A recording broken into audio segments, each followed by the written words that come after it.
There's a question that tightens in your chest every time you finish the Rosary and slip the beads back into your pocket. Did it get through? Did anything reach him at all? No priest is going to answer that from the pulpit, and you don't ask it out loud either, because it sounds like weak faith, but it stays with you. You've spent years running beads through your fingers for someone who's gone, and deep down, you have no idea whether those Hail Marys ever touched his soul or just drifted around the room until they faded out. This August 8th, the Church honors the man the Virgin placed the Rosary into the hands of. And there's a very specific difference between praying it and directing it, one that changes everything. How many rosaries prayed with real love stalled halfway there because of one detail nobody ever taught you? You prayed well. The problem sat somewhere else entirely, in something so small it's almost maddening once you see it. In a forest in the south of France, more than 800 years ago, a Castilian friar received this prayer along with a precise instruction. The order of preachers guarded that instruction the way you guard a fire in winter, never letting it go out. And it works the same way today, in your kitchen, with your beads worn smooth from handling as it did back then. Before we go further, I want you to answer something. How many years have you been praying the Rosary for the same person without knowing if it landed? Just the number. Seeing it in your head stings a little, and that exact sting is the door this whole story is about to walk through. Because nobody guards something for 800 years by accident. You guard it for someone. The road out of Fangzhou drops toward the plain between dry vineyards and loose stone. It's July, and in the Languedoc in July the air stays hot well past nightfall. A thin man, his white habit dusted to the waist, has been walking barefoot for hours. 3 days now without a single result. He's preached in town squares where people listened with their arms crossed and went home unchanged. His name is Dominic de Guzmán, born in Caleruega, in the land of Burgos. And in that summer of either 1206 or 1208, the chronicles disagree on the exact year, he's living through the longest stretch of failure in his life. Look closely at what he was up against. A doctrine had spread through southern France that denied something very specific. The Cathars taught that matter itself came from an evil principle, that the human body was a prison, that God would never have lowered himself to be born of a woman, to nurse, to bleed, to actually die on a piece of wood. To them, the incarnation was an illusion, a kind of theater, and everything else followed from that. If the body counts for nothing, neither do the sacraments which come to us through water, oil, bread. Praying for the dead didn't make sense either, since the dead had finally been freed from the flesh, and your prayer couldn't reach them anymore. That's the knot. And that's why this story, from 800 years ago, has something to do with your week. Dominic preached with arguments. He debated the Cathar perfects in public disputes that dragged on for days. He lived poor, poorer than they did, because he'd figured out that nobody listens to a preacher who shows up on horseback with servants. And still the ground kept shifting under him. Reason got through to some minds. It never got through to hearts. That night he reached Prouille. Prouille was barely more than a hamlet with an old chapel dedicated to Our Lady, tucked on the hillside among the oaks. Dominic had already gathered a small group of women converted from Catharism, who had nowhere else to go. Their own families had disowned them. It became the first house of the order, long before the order carried that name, nuns before friars. That detail tells you something about the man. The tradition of the order of preachers, carried for centuries and later recorded by Blessed Alain de la Roche in the 15th century, describes what happened in that chapel. Dominic had gone 3 days without food or sleep, his body wrecked and his spirit lower than it had ever been. And somewhere in the middle of that night, the Virgin Mary appeared to him and placed in his hands a prayer built out of beads, designed for people who couldn't read. Sit with the sheer elegance of that answer for a second. against a heresy that denied Christ's flesh, the Mother of God handed over a prayer whose entire content is her Son's flesh. No theological argument could have gone as deep, as fast. An angel walks into a house in Nazareth. A pregnant woman climbs a mountain to help her cousin. A child is born in a stable that smells of animals. A body sweats blood in a garden. A body takes the lash. A body drags a wooden beam up a hill. A body dies. A body rises with the wounds still open and lets a doubting man put his fingers into them. Mystery after mystery, the Rosary forces the mind to stare straight at the flesh of God, 15 times over. And so, without winning a single argument, that prayer emptied out the error the humblest way possible, through the loving repetition of what is simply true. Historians still argue over whether the scene at Prouille happened exactly as tradition tells it, or whether the Rosary came together gradually over the 13th century. Out of the 150 bead psalters that lay brothers in the monasteries prayed while the monks prayed the 150 psalms. Both things are probably true at once. That's usually how it goes in church history. What no chronicle disputes is that the order Dominic founded is the one that carried this prayer across all of Europe, that founded the Rosary confraternities, that put the beads into the hands of farmers, weavers, widows. And here's the part almost nobody tells you. The Rosary came with an instruction attached. Nothing hidden, no secret formula for insiders, just a way of praying it. The preaching friars taught the faithful that the Rosary had to be applied. That meant saying out loud before you began who you were praying for, and holding that person in your mind while the beads moved through your fingers. To the Cathars, praying for the dead was pointless. To the Church, with Dominic leading the charge, praying for the dead was proof that the body matters, that death doesn't break the bond, that a body buried in your town's cemetery still belongs to someone who's waiting. Every Hail Mary offered that way touches something. It touches one specific soul, with a name, with a history, with a debt she can no longer settle on her own. So what actually happens in there? What happens in the soul of your father, your mother, your son, in the exact moment you're sitting on your bed with the lights off, saying a single Hail Mary and sending it his way? That mechanism has a name. It has doctrine behind it, and 8 centuries of practice on top of that. And without understanding it, whatever you do this August 8th is going to fall short. The Church has a word for what happens when you pray for someone who's died. It's called suffrage.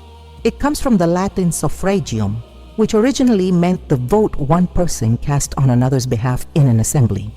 A vote. An intervention in a matter being decided by someone who can no longer speak for himself. That's exactly what's going on. Your loved one, the moment they died, lost the ability to earn merit. That sounds harsh laid out plainly, and it's worth slowing down here because everything else hangs on it. While we're alive, every act of love, every pain we accept, every bit of patience with an unbearable neighbor, every coin handed over quietly, all of it holds value before God and keeps adding up. The soul that leaves the body closes that account. It can't add a single gram of merit to its own name anymore. Whatever's there is what's there, but, and this but has been holding up the hope of millions of Catholic families for 800 years. A soul that dies in God's grace and still needs purifying has one door left open: us, the ones still here, the ones who can still earn merit. The Catechism of the Catholic Church puts it, in paragraph 1032, with a sobriety I'm grateful for, echoing what the Council of Trent defined back in 1563. The Church recommends almsgiving, indulgences, and works of penance on behalf of the dead, and above all, the Eucharistic sacrifice, so that once purified, they may come to the vision of God. Notice the wording, on behalf of, for the benefit of, like paying off someone else's debt at the teller window because they're stuck in a sickbed and can't get there themselves. That's the communion of saints. The Church in heaven, the Church being purified, and the church still walking the earth. One body with blood running in all three directions at once. You pray for your late mother. Your late mother, even while she's being purified, can intercede for you. The saints in heaven intercede for both of you. And all of it happens because Christ, in dying, left behind a well of merit that never runs dry, one the church has been entrusted to administer. Now for the part almost nobody explains from the pulpit, the part that actually matters to you this week.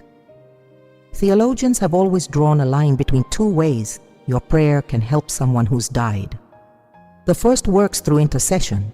You ask God to have mercy on that soul, and God, who is free, answers however and to whatever degree He chooses. The second works through satisfaction. You apply to that soul the satisfactory value of your good work, the capacity your prayer, your fasting, your almsgiving has to repair temporal punishment. And here's the detail that changes everything. The satisfactory value of a good work goes to whoever you decide it goes to. Read that again slowly, because that sentence holds the exact instruction the order of preachers had been spreading across Europe's roads since the 13th century. The intention of the one praying steers the fruit. St. Thomas Aquinas, a Dominican, laid it out in the Summa Theologiae with the precision of a watchmaker. A satisfactory work done by one person benefits another to the degree it was done with that intention. To the degree it was done with that intention.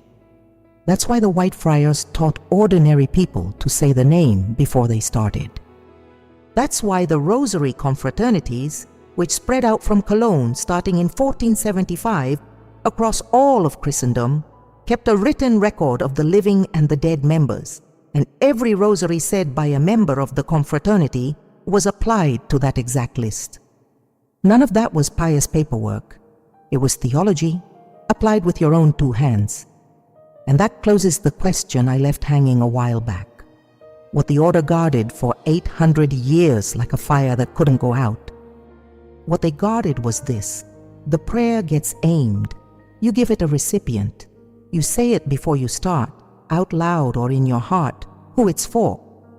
And that tiny gesture over in 3 seconds is what turns 150 Hail Marys into a real payment for a real soul. Now I want you to do something that might make you a little uncomfortable. Think about the last rosary you prayed, yesterday's or Sunday's or the one at the last funeral you went to. Did you say who it was for? Did you say it by name, or did you just think it vaguely in bulk, for my departed loved ones, while the radio or your phone kept the rhythm going for you? No guilt here, really. Nobody ever taught you this. And what you didn't know in good faith doesn't get held against you anywhere. A soul being purified doesn't receive the noise of your good intentions. It receives what you actually point toward it. A prayer that leaves your mouth with no declared recipient becomes something beautiful that God receives and hands out according to His own providence, which is fine, good even. But it arrives already divided, thinned out, without the force of a payment aimed directly at your father, who's been waiting 11 years in silence. This is usually where women, once they understand it, feel something twist in their stomach. They think back through every rosary from all those years. They think about the number they wrote down a minute ago. Hold on to that feeling, because it's not the whole picture yet. There are 4 specific ways to pray the rosary with genuine love and still leave your loved one nearly empty-handed. Skipping the name is only the first of the 4. The other 3 are subtler, harder to spot, and you're probably guilty of at least 2 of them every single week without ever suspecting it. How many times have you started the rosary thinking about your grocery list? I'm not asking to embarrass you. I'm asking because it's happened to me too, and because nearly every devout woman I know who prays the rosary daily admits, if you ask her gently, that there are evenings when the beads move on their own while her mind is somewhere else entirely. There are 4 specific ways to pray the rosary with real affection and still leave it half finished. You already know the first one. praying with no name for my departed loved ones in bulk, like mailing a letter with no address and hoping it lands somewhere. The second one is subtler and it stings a bit more to admit. It's praying out of habit, with no act of intention at the start. You pick up the beads because it's 9 at night and you always pray at 9. Your body goes through the motion it's done for 40 years. But your heart never pauses, not even for a second, to say, even just mentally, this one's for him. The preaching friars leaned hard on that opening moment, that 2 or 3 second gesture that opens the door and sets the recipient. Without it, the prayer is still good, still pleasing to God, but it loses that directed edge your loved one needs, the way someone dying of thirst needs the actual glass of water put to their lips, not the rain falling generally over the whole countryside. The third form was hard even for the saints to admit to. Praying with the mouth while the mind never lands on the mystery. Hail Mary after Hail Mary, while your thoughts replay this morning's argument, the bill that's overdue, last night's television show. Saint Teresa of Jesus spoke about this with an honesty that catches you off guard, coming from a mystic of her stature. In The Way of Perfection, chapters 24 and 25, she explains that vocal prayer, to carry the weight it's capable of carrying, needs the mind walking alongside the voice, needs you actually grasping what you're saying and who you're saying it to. She admitted it took her years to hold that kind of attention, and that distraction got the better of her more times than she even noticed. If it took her that long, imagine what it takes for the rest of us, with a phone buzzing in our pocket and 3 tabs open in our head.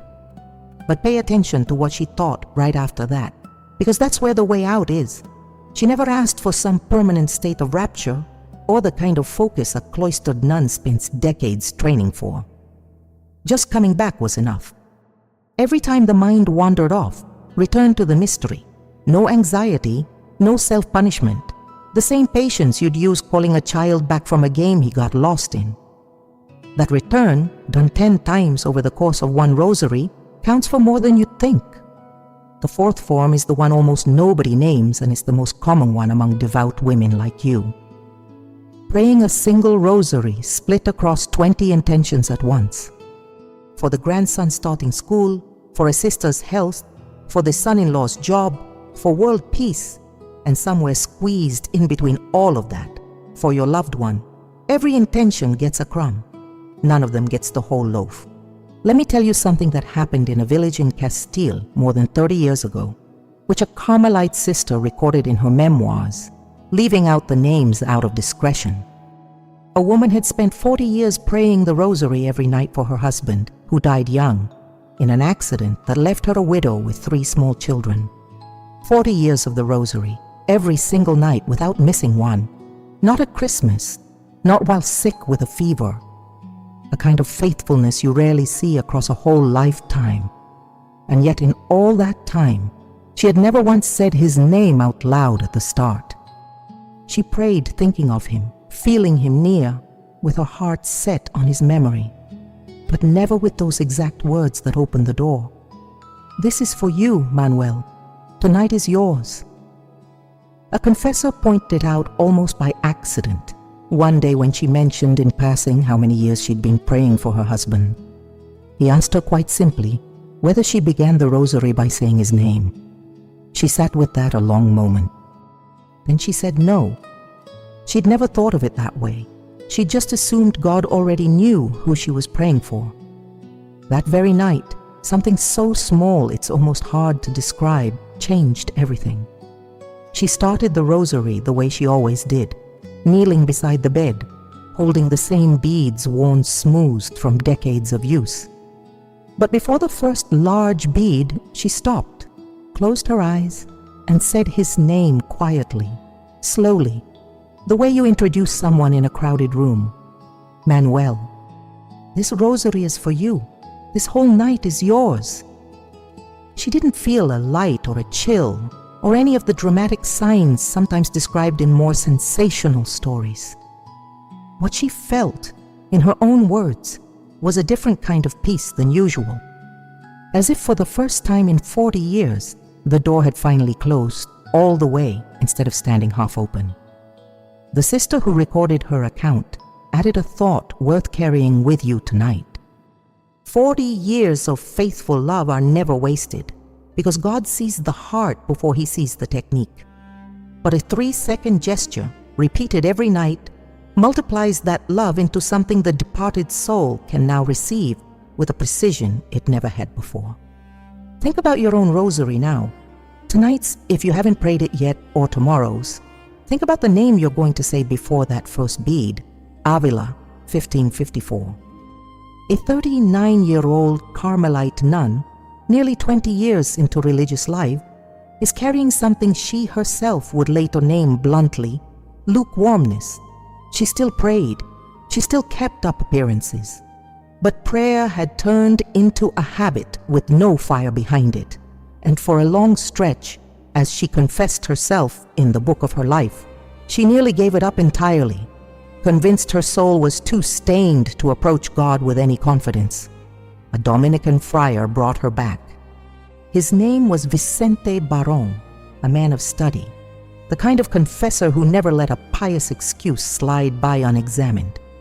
He listened to the Carmelite, weighed her soul with the precision of the scholastic theology he'd studied at Salamanca, and told her something she never forgot, that abandoning prayer out of a feeling of unworthiness was exactly the wrong move, because the more a person recognizes her own need, the more reason she has to run toward the one who can heal it. He reconciled her to prayer. He handed her back, literally, the beads she'd been holding for years without conviction. That nun was Saint Teresa of Jesus, and that Dominican friar was only the first name on a long list. Next came Pedro Ibáñez, a Dominican professor who examined her spirit with the rigor of someone trying to separate genuine grace from illusion, and who was among the first to put in writing that Saint Teresa's mystical experiences came from God and not from some trick of the enemy. Then Garcia de Toledo, also a Dominican, for whom she wrote much of the book of her life, obeying his order to record with a notary's precision every grace she'd received. And then Domingo Báñez, the firmest of them all, who in 1562 stood before the bishop and half a scandalized Avila to defend the founding of the first Reformed convent, San Jose, when almost no one else dared show his face. 4 Dominicans. 800 years after another friar from that same order received the Rosary at Prouille, his spiritual sons were doing in Avila exactly what Dominic had done in France, holding a soul that needed direction with both rigor and love. And here's where something I left open a while back finally closes. What actually happens in your loved one's soul when a single Hail Mary is offered for it by name? Saint Teresa of Jesus explained it without any jargon, with that plain kitchen table clarity she had for translating the deepest things. In the way of perfection, she teaches that a well-directed prayer arrives, enters, does work, carries the force of something genuinely set in motion, not something left floating in the air as a stray word. She compares prayer to water irrigating a specific plot of ground, different from rain falling generally over an entire field. When you aim a Hail Mary at a soul by name, that water lands exactly where you put it. In a soul being purified, that drop lowers the debt still owed. It rarely erases it all at once, unless God chooses otherwise, but it truly lowers it in what theology calls vicarious satisfaction and what Saint Teresa simply called help, helping her, easing her burden, shortening her time. Every directed Hail Mary is like pulling one brick out of the wall still standing between that soul and seeing God face to face. And there's something else, something almost no video about the Rosary ever mentions. The soul receiving that help knows it, even without the senses you and I use to perceive things. Theologians call this kind of knowing infused knowledge, a form of perception unique to a separated soul, arriving directly, with no need for eyes or ears. It knows someone on earth is holding it up. And that certainty, according to what Saint Teresa passed on to her sisters, is itself a comfort inside the purification, a shaft of light inside the pain. Think about what that means for the name you wrote down earlier. What looks like a small, almost symbolic gesture turns into real information, reaching a real soul, easing it, holding it up, letting it know it isn't waiting alone. There's a scene, preserved by her Carmelite sisters and passed down through the order, that illustrates this better than any explanation could. One afternoon, in the parlor of the San Jose convent, a widow asked Saint Teresa of Jesus to pray for her husband, dead only a few weeks, her heart still wide open. Saint Teresa didn't promise her visions or apparitions. She asked for his full name, made her repeat it twice, and told her something the widow carried to the end of her own life, that she would take him with her into prayer that very night, and that God, who knows every name before we ever speak it, would know exactly who this barefoot Carmelite was helping from the silence of her humble cell. No miracle was needed for that to be true. The gesture alone did the work. The name said out loud, held in memory throughout the prayer, handed over with the same seriousness a notary uses to record a deed. That precise seriousness was exactly what she'd inherited from her Dominican confessors, the very same thing Dominic had taught 800 years earlier through the Rosary confraternities. No vague piety, no fuzzy intentions. One full name, one real person with a real story behind it, one concrete act of help landing exactly where it was aimed. And there's still one thing left to settle, why the Church chose August 8th specifically to gather all of this into a single date. Close your eyes for a moment and feel the weight of the beads between your fingers, the texture worn smooth by years of handling, the smell of old wood or worn plastic, depending on which rosary it is. Now think about the 15 mysteries spread across those beads, and something almost nobody stops to consider. Each group of mysteries touches a different part of the soul being purified, as if the rosary were a key with several teeth, each one shaped to open a different lock. The joyful mysteries moved through Christ's childhood and hidden life.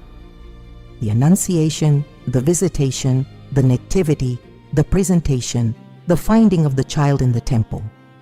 These are domestic scenes, small ones, made of quiet obedience and ordinary life well lived. When you pray a joyful decade for your loved one, you're touching exactly what theology calls the debt of ordinary life. The small carelessness, the daily impatience, the half-finished chores, everything no serious confession ever covers, but that still needs purifying before entering the light. The sorrowful mysteries go straight to the heart of satisfaction for sin. The agony in the garden, the scourging, the crowning with thorns, the carrying of the cross, the death. This is where the Rosary applies the infinite merit of the Passion, most forcefully to a specific temporal debt. A soul that carried, say, a disordered attachment to comfort finds in a meditated scourging exactly the kind of repair that fits. You don't need to understand the exact mechanics for it to work, the same way you don't need to understand electricity to switch on a lamp. It's enough to direct the mystery towards that soul with your heart set on what you're contemplating. The glorious mysteries push hope to its limit. The resurrection, the ascension, the coming of the Holy Spirit, the Assumption of Mary, her coronation. Praying a glorious decade for someone who's died is, in a sense, handing that soul a taste of the joy waiting for it ahead of time. A reminder that the story ends in glory, not in darkness. Many souls in Purgatory, according to what mystical tradition records, find special relief in the glorious mysteries precisely because they speak of what's coming, not just what's still being paid off. And the luminous mysteries, added by the Church in more recent times, but perfectly in step with the Rosary's old spirit, touch something very specific: the sacraments. The baptism in the Jordan, the wedding at Cana, the proclamation of the kingdom, the transfiguration, the institution of the Eucharist. Praying a luminous decade for your loved one touches their actual relationship with the sacraments they received or maybe neglected in life. If they died away from confession for years and only came back at the end, the Luminous Mysteries repair something no other group reaches quite the same way. Nobody's asking you to memorize this like a multiplication table.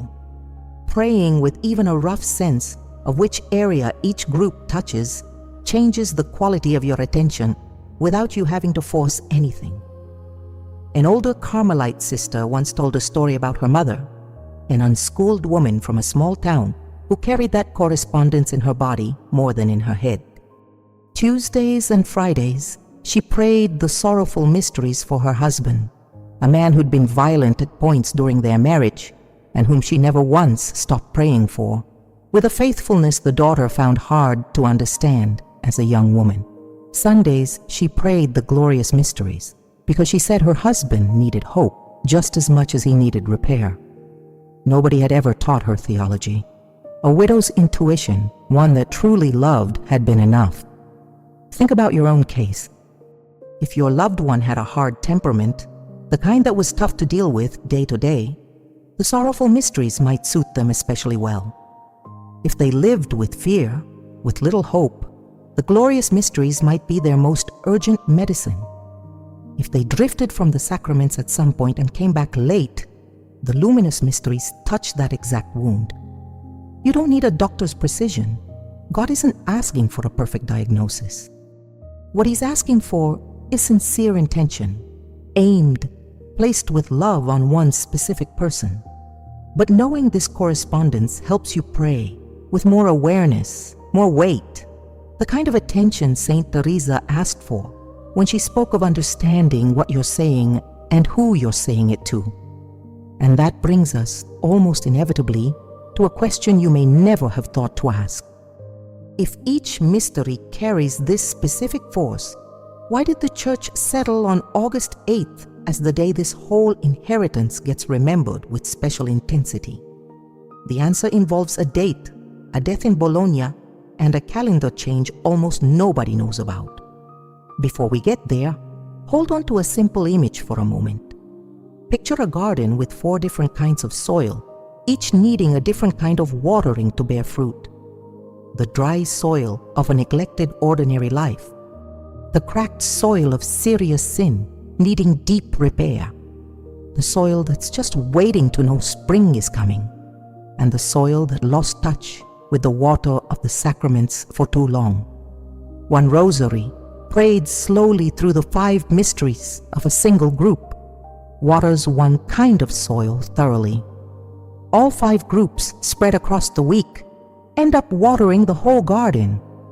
That's the hidden wisdom behind something as simple as praying the rosary set for the day. Nothing to do with any pious numerology. It's simply a matter of letting the full richness of Christ's life touch, week after week, the different areas of a soul that needs healing all the way through, not just the one spot that worries us the most. Bologna, August 6th, 1221. A 51-year-old man, worn down by decades of itinerant preaching, of fasting, of whole nights spent in vigil, lies dying, surrounded by his friars, in the very convent he'd founded only a few years earlier. It's Dominic. He's asked to have the Passion according to St. John read aloud to him while his life slowly drains away. He dies that same night, with his order still barely 5 years old, only recently confirmed by Rome. The friars at his side later recalled during the canonization process, opened a few years afterward, that Dominic asked to be buried under the feet of his brothers in the bare ground with no honors. A man who had spent his whole life preaching Christ's humility with words chose to let his body, now lifeless, keep preaching it in silence. That August 6th got fixed on the preaching friar's calendar as the date of his passing. For centuries, Saint Dominic's liturgical feast was actually celebrated on August 4th because the 6th coincided with the Feast of the Transfiguration, and tradition avoided stacking 2 celebrations of that weight on the same day. That's how it stood for generations, the 4th for the founder, the 6th for the mystery of Tabor. It's worth pausing on that older date of August 4th, because for centuries it was the one entire generations of Catholics knew, including the discalced Carmelites of the 16th century.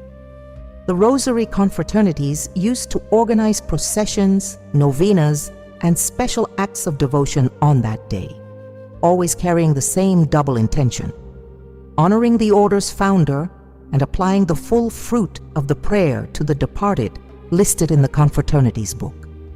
The calendar changed in 1969 with the liturgical reform that followed the Second Vatican Council. The Church went through the calendar date by date, saint by saint, trying to restore, wherever possible, each celebration to the actual day of the person's passing into heaven. In that revision, Saint Dominic's feast moved to August 8th, freeing up the 6th for the Transfiguration and placing the founder 2 days after his actual death, the closest available date within the universal liturgical calendar. Since then, every August 8th, the whole Church remembers the man tradition credits with handing down the Rosary. And here's something the theology of indulgences explains with real precision, even though few of the faithful know it. The Church grants special indulgences tied to the feasts of certain order founders on their exact liturgical day to those who visit their churches, recite specific prayers, or take part in the Eucharist under the usual conditions. Recent confession, communion, prayer for the Pope's intentions, and detachment even from venial sin. These indulgences, when they're plenary, can be applied to someone who's died exactly the way a directed rosary can, and with even greater force, because they touch the entire temporal debt in one stroke, rather than the slow drip of a single Hail Mary at a time. Many Dominican parishes and Marian shrines connected to the order of preachers offer special conditions on August 8th for gaining this indulgence on behalf of the souls in Purgatory. You don't have to travel far or belong to any formal confraternity. It's enough to visit a Dominican church or any church celebrating the founder's feast with solemnity, meet the usual conditions, and consciously apply that entire grace to the name you've been carrying in your heart. Notice the timing here, if you can even call it a coincidence when Providence lines things up with this kind of precision. The exact same day, the Church remembers the man who received the Rosary from the Virgin's hands.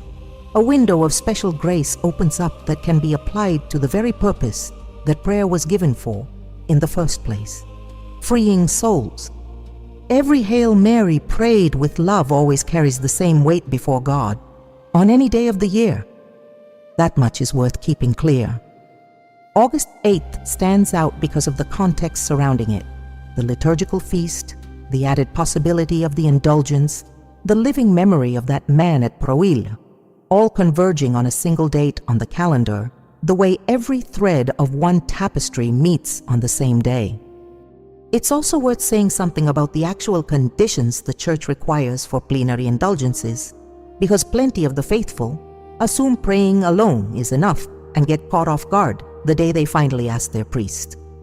You need a sacramental confession made near the date, Eucharistic communion received that same day, or close to it, prayer for the Pope's intentions, usually satisfied with a simple Our Father and Hail Mary, and something a lot of people overlook entirely: freedom from attachment to any sin, even venial. That last part is the one most people miss without realizing it, almost never out of bad faith, and we'll come back to it shortly, because it deserves its own space in everything we're covering together. For now, hold on to the full picture. August 8th brings together 3 streams of grace that usually arrive separately: the Rosary applied by name, the sacrifice of the Mass offered for that same intention, and the possibility of a plenary indulgence tied to the Founder's feast. 3 different rivers flowing into the same channel on the same day. And that leaves us with the most practical question of all, the one that really matters to you this week. How does a person actually prepare to get the most out of this August 8th? Showing up to the day with nothing prepared is, without question, the easiest way to let this opportunity slip by almost unnoticed. It's the night of August 7th. Before the big day dawns, there are 4 very concrete things worth doing. None of them complicated or within reach of anyone listening to this right now.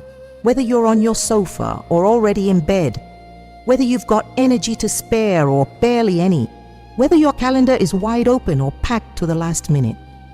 First, look over your conscience calmly, without drama or anxiety, the way you'd straighten out a drawer before an important visitor arrives.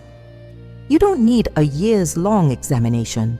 Just look honestly at the last few days, the last week.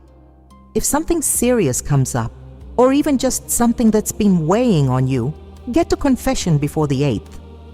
If your parish doesn't offer confession that exact day, any recent confession, made with real intention to leave the sin behind, satisfies the condition. Second, and this is exactly what most people skip without even noticing they're skipping it, work on detachment from sin, even the small stuff, the venial. This doesn't mean you have to become perfect overnight, because nobody manages that, not even Saint Teresa of Jesus in her whole long life of prayer, as she herself always admitted with complete, sincere humility.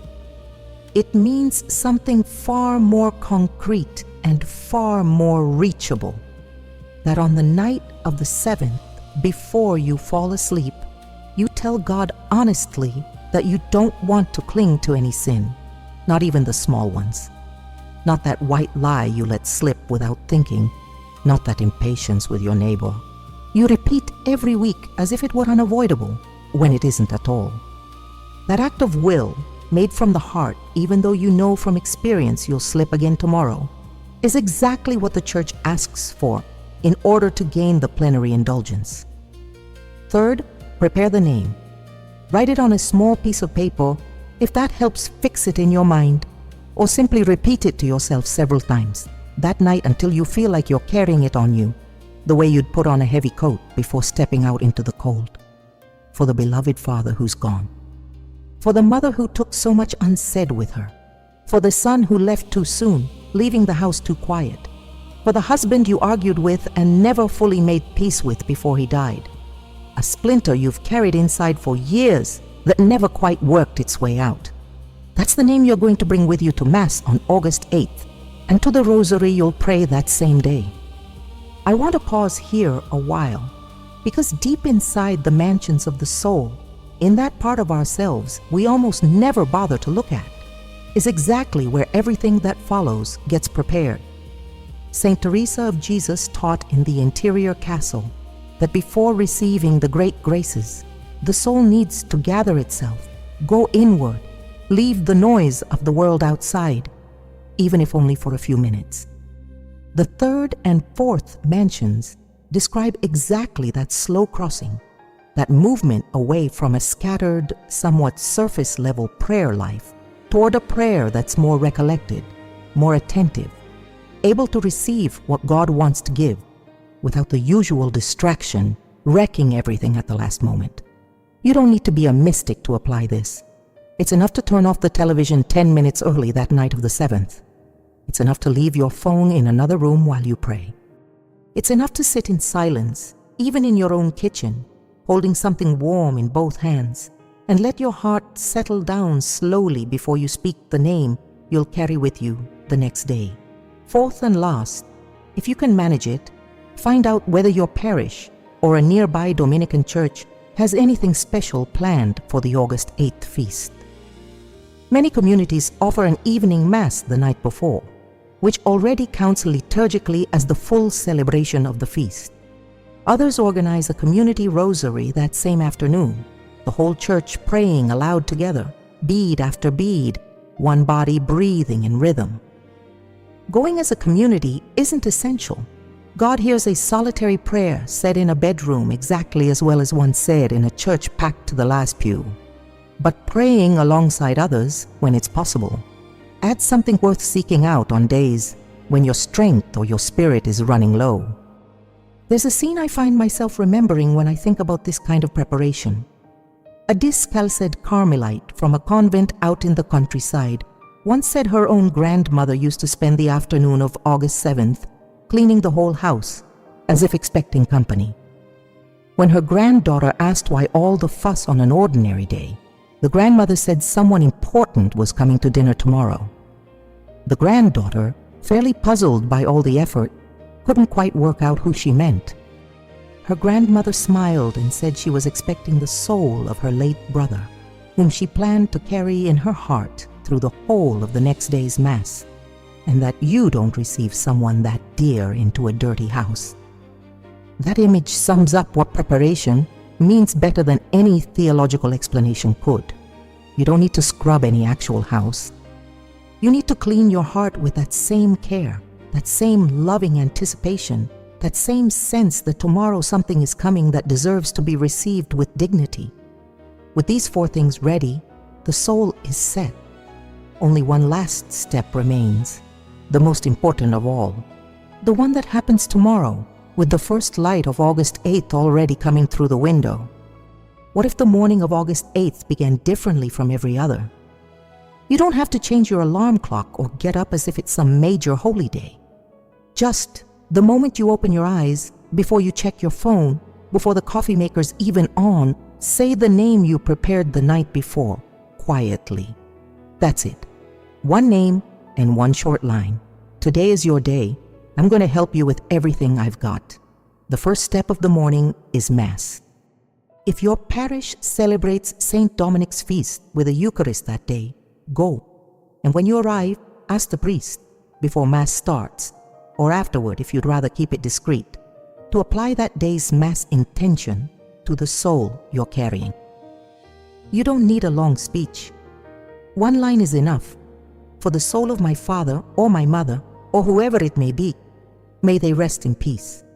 If your parish doesn't celebrate Mass that particular day, any Mass you attend on August 8th works exactly the same, because what counts is your directed intention, not the liturgical color of the day. During Mass at the offertory, when the priest lifts up the bread and the wine, is a particularly fitting moment to mentally renew that intention.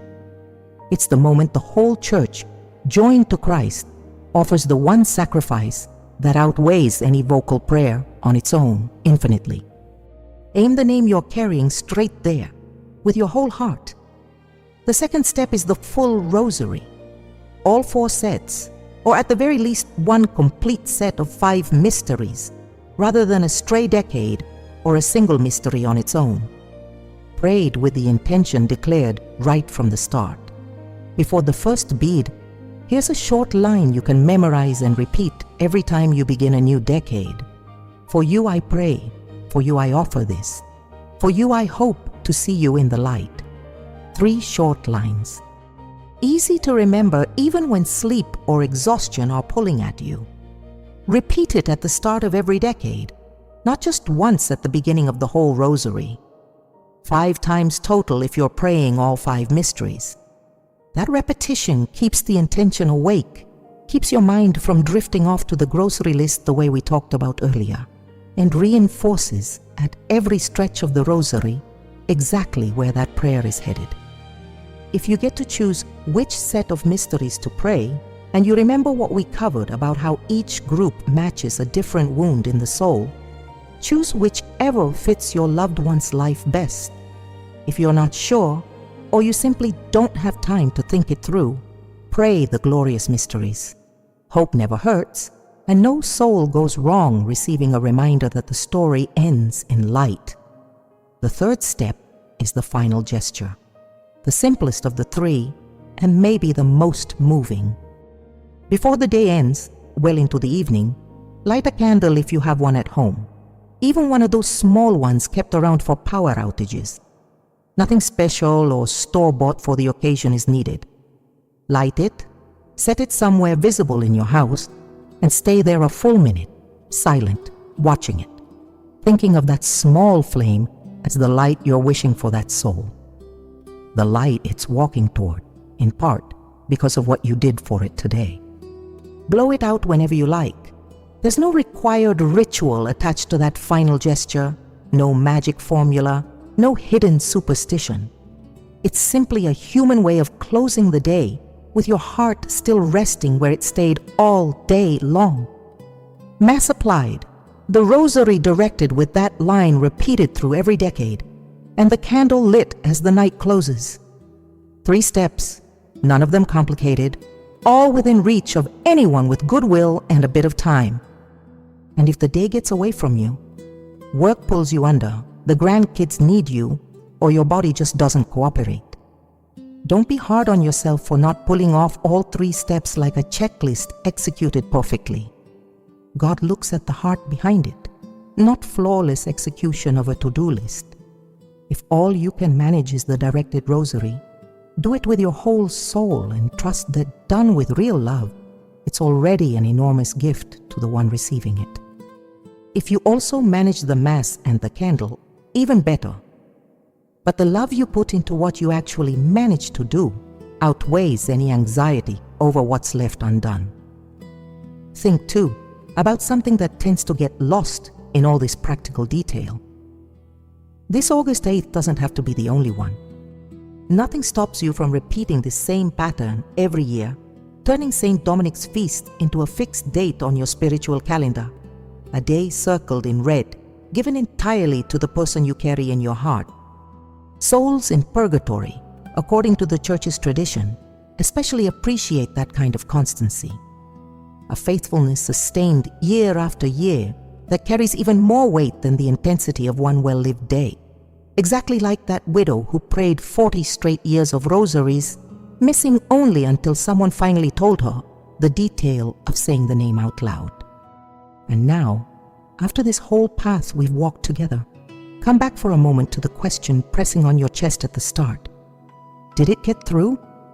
After living out an August 8th like this, with a name, with intention, with Mass, with a directed rosary, and with that small flame lit at the end of the day, the doubt that used to catch in your throat turns into a quiet certainty, held up by 800 years of doctrine, of practice, of the whole Church's faithfulness.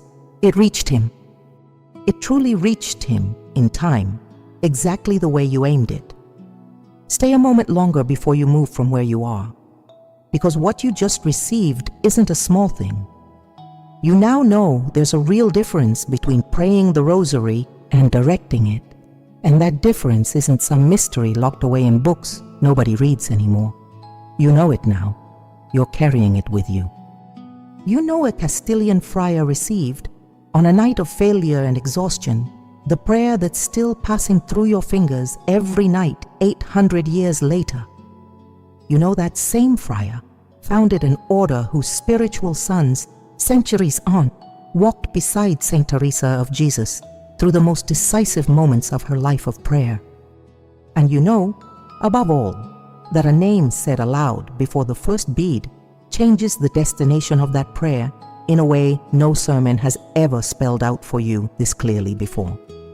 Think about the person whose name you wrote down earlier. Think about the years you've spent praying for them, about that number you noted a while back, about all that faithful love that's never wasted. Because God sees it and keeps it even when it feels to us like it's dissolved into the air of the room. Starting this August 8th, that love has a more precise channel to run through. It has a date marked on the calendar, a Mass to apply, a directed rosary with a line you won't forget, a small flame to light as the night closes. You're not leaving here with more loose information, the kind that gets forgotten in 3 days among everything else life throws at you. You're leaving with an actual plan for the days ahead, with a different way of holding the beads between your fingers, with a quiet certainty that this time, when you pray, you'll know exactly where every Hail Mary is going and who it's wrapping its arms around. There's something deeply comforting in discovering that 800 years of Catholic faith, preaching friars, discalced Carmelites, anonymous widows praying in humble kitchens, all converge right here, in this moment of yours, tonight or this morning, as you decide to do things differently.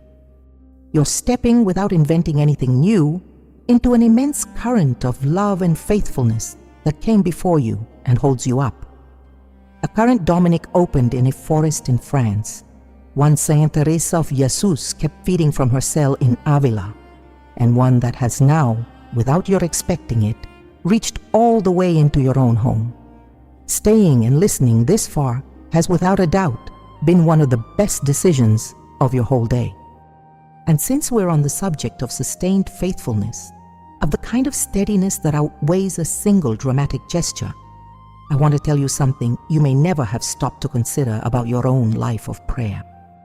The people who really transform their relationship with their departed loved ones, the ones who look back years later and feel they did everything they could, tend to have something in common that almost never gets named. They built, little by little, a kind of ongoing spiritual formation, a habit of learning more about their faith, understanding each devotion more deeply, discovering something new each week about what the Church teaches and what the saints actually lived through. That formation builds slowly, week after week, small discoveries stacking into solid judgment, an informed faith, a devotion resting less and less on the mood of the day, and more on a knowledge that's settled in for good. You already took a real step in that direction today, probably without even noticing the size of what you were doing. You learned something about Dominic that you likely had no idea about until an hour ago. You learned about the Dominican confessors who held Saint Teresa of Jesus up through the hardest moments of her spiritual path, something even many devout Catholics don't know in this much detail. You learned a concrete, usable way to pray the Rosary that's going to change, starting this very week, the quality of your prayer for your own departed loved ones. That thirst to learn, that curiosity that's kept you listening all the way to this point, is exactly what sets apart a living faith from a sleeping one. The kind repeated out of habit without much sense of why things are done the way they are. And that thirst, if you keep feeding it with the same steadiness you brought to praying today for the name in your heart, is going to take you much further than you think. There are more stories like Dominic's waiting for you, stories most Catholics never get to know at this depth.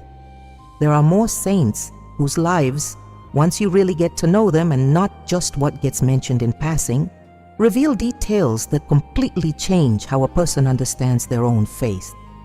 There are more concrete practices, tested over entire centuries of accumulated wisdom across the whole Church, that can help you care better for the souls you carry in your heart, while strengthening your own spiritual life at the same time. Right now, very close to where you are, something is waiting for you that follows this exact same thread. Don't let it pass, just because this particular video has come to an end. That curiosity you felt hearing about Prouille, about the friars who brought Saint Teresa of Jesus back to prayer, about the 4 ways a rosary can stall halfway there. That same curiosity deserves to keep being fed right now. Before the busyness of the rest of the day lets it go cold. Think about what you felt discovering you'd spent years praying without ever saying the name out loud, or hearing about that widow who changed her rosary after 40 years of silent faithfulness. That kind of discovery, that sense of something finally settling into place in your faith, is exactly what's waiting for you if you keep exploring what's right in front of you now. Plenty of devout women who've already walked this same road tell a very similar story. They started listening out of curiosity, almost by chance, and ended up discovering a whole spiritual life they'd been searching for without quite knowing where to find it. Stories about saints nobody had ever told them in this kind of detail. Concrete practices, tested across generations, that completely changed the way they hold their own beads each night. Simple doctrinal explanations, free of unnecessary jargon, that finally helped them understand something they'd been praying for years without ever fully grasping. That same road is still open to you right now. You don't need to wait for another August 8th or another feast marked on the calendar. The same thirst that brought you here, the same willingness to learn something new about your faith, can keep being fed right now, with no more effort than letting yourself be carried by whatever caught your interest in the last few minutes. You don't need to decide anything complicated. Just let the same curiosity that brought you here carry you one step further toward whatever's right in front of you at this moment. Because the souls you carry in your heart and your own soul too, deserve for you to keep feeding this thirst to know God and His saints better, with the same patient steadiness that led you, today of all days, not to let this August 8th slip by blank the way so many years before it did. Before I let you go, I want to walk you to the door with one last word, the way a friend walks the last few steps with you before saying goodbye. Saint Teresa of Jesus wrote in The Way of Perfection that vocal prayer, said with the heart set where it belongs, can rise as high as any mystical contemplation, because what God looks at, more than technique or eloquence, is the love behind every word spoken. Tonight, or tomorrow, when you pick up your beads and say the name you're carrying inside, you'll be doing exactly that, putting your whole heart into something as simple as 3 repeated lines, and that, as she herself taught, is already the highest kind of prayer before God. You don't need to feel alone on this path. Dominic, Saint Teresa of Jesus, that anonymous widow from Castile, your own grandmother if she prayed the Rosary the way she probably did. All of them walk with you in some way every time you pick up those beads. And the person you're praying for, the one whose name you wrote down today, is walking closer to you than you might think, waiting for exactly what you're about to give them. May Our Lady of the Rosary, the same one who appeared at Prouille 800 years ago, walk with you this August 8th and every day after. May your rosary, directed with a name and with love, always be water landing exactly where you place it. And may the soul you're praying for feel, even without ever being able to prove it with your own eyes, that tonight someone is holding them up with a whole heart. Until next time, God bless you, and may the peace that only He gives stay with you for the rest of this day.